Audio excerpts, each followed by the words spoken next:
#1 winner naman sa kagwapuhan, sa aktingan, at sa pagiging girl dad. Kaya please welcome our kapamilya actor, JC De Vera!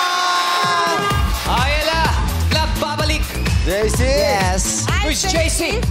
Welcome to It's Showtime. Our very good friend, the always available. Thank you very much. Ito pa. Napakabait niyan si Jay. Yes. Hello! Kamusta kayo, madlang people? Diba? Isang tawagan lang dyan. Oo naman. Hindi pa tayo tapos mag-Christmas special. Sabi, may showtime ka, Monday. Yes. Okay, Nakaschedule na siya agad. Kasi nga yung JC niya, just call. Yeah.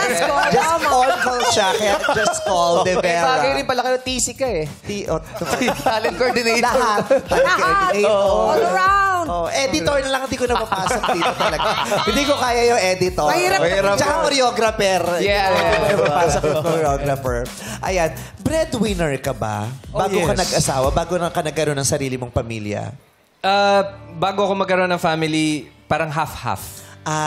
Pero syempre, nagkaroon na ako ng pamilya, tapos humiwalay na ako dun sa immediate family. Syempre, provider, breadwinner na talaga. Sole provider ka. Pero ang swerte niya kasi nung bago siya mag-asawa sa pamilya niya, meron siyang katuwang. Yes. Meron talaga. Kasi hindi lahat ganyan, di ba? Yung iba solong pinapasan yung buong pamilya. Kaya mabigat.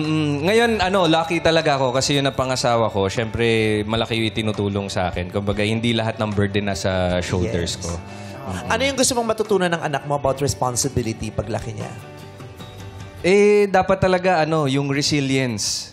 'Di ba? Dapat matutunan niya talaga na wala kang makukuwang maganda kung hindi ka magbibigay ng hard work sa lahat ng bagay. Dapat pinaghihirapan. Pinaghihirapan talaga. Hindi pwede yung dapat talaga delayed gratification all the time. Yeah, At saka yung pagbangon, yun nga yung resilience. Kasi Yes. hindi maiwasan, lahat talaga tayo may pagdadaanan. Yes. Di ba? Correct. Correct. Kaya kailangan merong resilient ka, babangon ka sa lahat ng pagdadaanan. Tsaka pag may anak ka, dapat ituturo natin sa kanila na hindi talaga madali yung buhay. Tama. Yes. Yung mag-anak, Tama. magpamilya. Hindi talaga.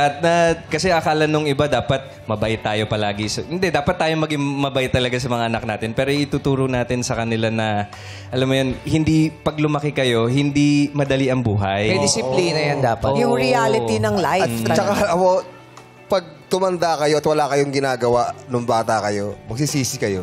Ang boring kaya ng walang ginagawa. Di ba? Ang boring kaya ng buhay na walang ginagawa sa buhay. Saka hirap nang wala kang natutunan sa buhay. Di ba? At saka yung nasasanay ka na lang nung umaasa. Umaasa, Yung ganon. Na dapat matutunan ng mga bagets niyo na pag lumaki ka, hindi ka dapat umaasa na lang lagi. Tama. Kailangan meron kang bilang sa sarili mo, May sa share pamilya, ka. sa lipunan, di ba? Hindi pwedeng umaasa ka na. Kasi sa dami na nakausap natin dito, parang yun ang laging problema. Yung ang lalaki ng pamilya. Ang laki ng pamilya, tapos isa lang talaga yung Inaasahan.